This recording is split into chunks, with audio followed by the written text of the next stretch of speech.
instinct, kid, I'm Orchid. I'm coming with more shit than your average dork, kid. If this is Mario Kart, dude, I'm Bowser. I'm coming highway, plus my word is much louder. Right here. What's up, Wizards Dev, from that channel down there. Got another deck tech for you today. I've been really enjoying bringing these to you lately, and I'm glad you've enjoyed them too. So thank you for all the new subscribers and stuff. It's really cool. Welcome to MTG. The thing we've got today is something I've been trying to do for like 3 weeks now, and someone finally was like, yes, do this. We got blue-green morphers today. Playing lots of creatures in this thing.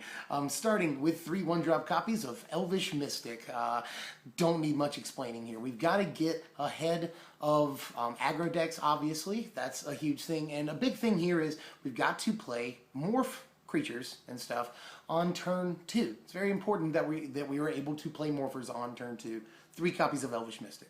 4 copies of Sylvan Caryatid. I know that people are going to have problems. People are going to be like, Rattleclaw Mystic or Karthi Deceiver?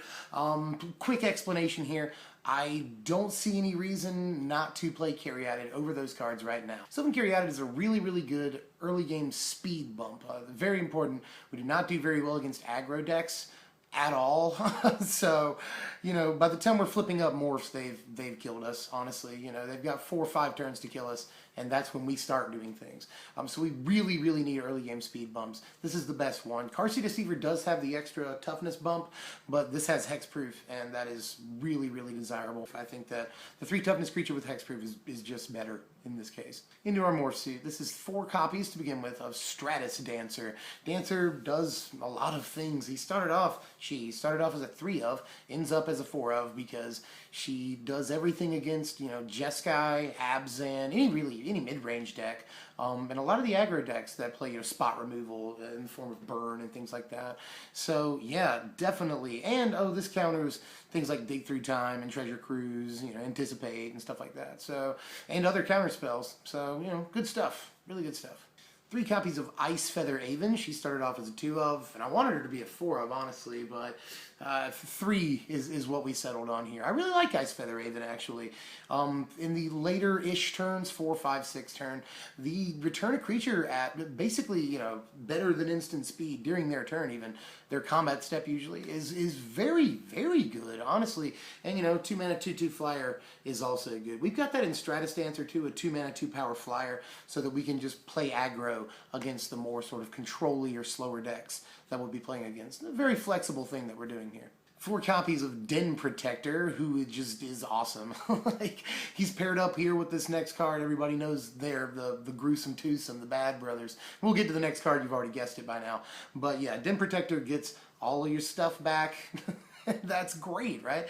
You know, you lose a morph, or, you know, really anything. Like, why am I even explaining? Like, Den Protector is pure value, and again, 2 mana, 2 power guy that has, you know, some form of evasion. 4 copies of, you guessed it, Deathmist Raptor. Yeah, so Den Protector and Deathmist Raptor are obviously super cool together and just a value duo. And Deathmist Raptor, you'll be able to return him all the time because we're just flipping up stuff constantly once we get into the groove here. So Raptor is a, you know, no-brainer, 4 of inclusion guaranteed. Deathmist Raptor, everybody. He's here. He's in standard. Everybody knows he's good, so play him. 3 copies of Temur Sabertooth, because it lets you just do crazy, stupid things, honestly. Temur Sabertooth is a good creature into its own right, you know, 4 power, 4 mana. Protects itself and protects other guys you control. When you return them to your hand, you can then play them as morphs again and then flip them up to get their cool bonuses, you know. 2 copies of Whisperwood Elemental in this deck. I think we all know why, by the way. This is already a ridiculous card that we see all the time in Standard.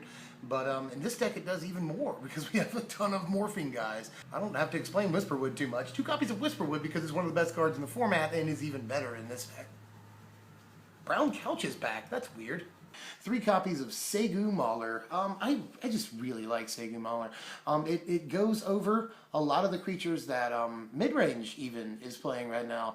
It goes toe-to-toe with them at least and lives against a lot of these good creatures in the format. Has hexproof, gives control a lot of pain. So I really don't see any reason not to play Mauler. The 5 morph up is very reasonable, especially with, you know, 4 Sylvan Caryatid, 3 Elvish Mystics. We've got 4 copies of another thing that reduce morph costs. So Sagu Mauler, yeah, very, very desirable for us. I think it does very well against a lot of decks. Hexproof is dumb, and 6/6 trample is also just crazy, especially when you flip it up at a very low cost, honestly. So Mauler, best creature in the deck.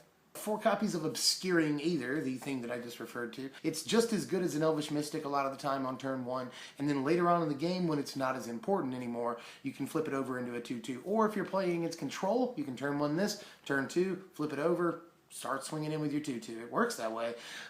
This, you know, very malleable, very flexible card, I think, and obviously survives mass board removal, which is, you know, something that we really, really hate. So yeah, Obscuring Aether wards off Inhostilities, Crux of Fate, things like that, because they can always Crux of Fate, but then you can just flip over Obscuring Aether after that spell resolves, and you'll be the only one on board with the creature. So that's kind of cool, you know. Lots of cool applications for Obscuring Aether. I like this card a lot. 2 copies of a card that I mean, it looks so janky, but it does work. It works when you play it. This is 2 copies of Secret Plans, which a lot of people hate, and I hated it for a long time too, but that second ability, man, is just so good. The first ability, obviously good against aggro in a lot of ways, which we are bad against aggro. So that little toughness boost helps us, and drawing a card whenever we flip a guy up, like, okay, so you Den Protector, you flip up Den Protector, you get your Deathmist Raptor back, and you draw a card, and you get a card out of your graveyard. How much ridiculous value is that? And that's not Christmas Land either. That situation actually happens kind of a lot in this deck. So just flipping up one guy gets you ridiculous amounts of value. Even if you don't have the Raptor in your graveyard, so if you flip up Den Protector, you get a card in your graveyard, and you draw a card. That gets really stupid really fast. So, you know, I wouldn't mind playing more copies of Plans, honestly. And a lot of people are going to be like, why are you playing Plans? A lot of people are going to be like, Plans is amazing. So let me know which side of that debate you're on. Plans has been really good for me. And, you know, I'm going to go ahead and post the lands right here. The lands pretty much write themselves, so I'm going to post the sideboard over here and have a quick talk about that. Obviously, we've got some control stuff going on over here, Nullify and Disdainful Stroke. Courser of Crucifix comes in a lot against aggro and some mid-range strategies we have to have more speed bumps against. Plummet is just plain hilarious against all the dragons and stuff that we see going around, especially Stormbreath. Actually may up the copies of Plummet here in the sideboard. Aether Spout's very good if you can play it, and you often can with all our acceleration here against aggro. And yeah, the other stuff kind of writes itself. We've got 1 copy of Sagu Mauler to round it out to 4 against control and mid-range. Yes, it is that good. And then 2 copies of Reality Shift because I like that card even if nobody else does. This helps us out against aggro, you know, and in a lot of ways. And yeah, I think that's the whole board here. I think that there's definitely stuff that I could have played. I know that you guys are going to give it to me because this deck is actually, you know, kind of harder to make than it looks. There's a lot of cool stuff to play for it. So I'm going to run over, 4 or 5 cards here that I wanted to play, and I'm not going to spend hardly any time on that, so don't worry. I wanted to play Ghost Fireblade in this deck because it's cool, but things that are cool often don't always make the cut. And Ghost Fireblade was an example of that. It just didn't go all the way like I wanted it to. It wasn't as good against aggro like I wanted it to be, and just didn't find relevance enough, so no Ghost Fires. And finally here, I wanted to play 2 copies of Voyage's End. And I actually maybe wanted to play more than that to begin with, honestly. Voyage's End is a forgotten card. It is a good early game removal piece for us, one of the only ones that we can play. That we can play efficiently, that we can play well. There's a case for Epic Confrontation, but not really when it comes down to it. Honestly, Voyage's End just wasn't quite there. I wanted to be so bad because we can bounce our own guys with it. But we're doing that with Temur Sabertooth. And honestly, I didn't feel like it was relevant enough a lot of the time to justify the slot. It was very close to being included here, but just we had better stuff for slots, and like I said, a lot of our spells are actually our creatures. So that's it for Blue-Green Morphers for time being. Let us know how you felt about this one. This is fairly decent against control because we can just play it like an aggro deck. Fairly decent against mid-range because we have lots of cool little onboard effects and ways to not get our creatures removed.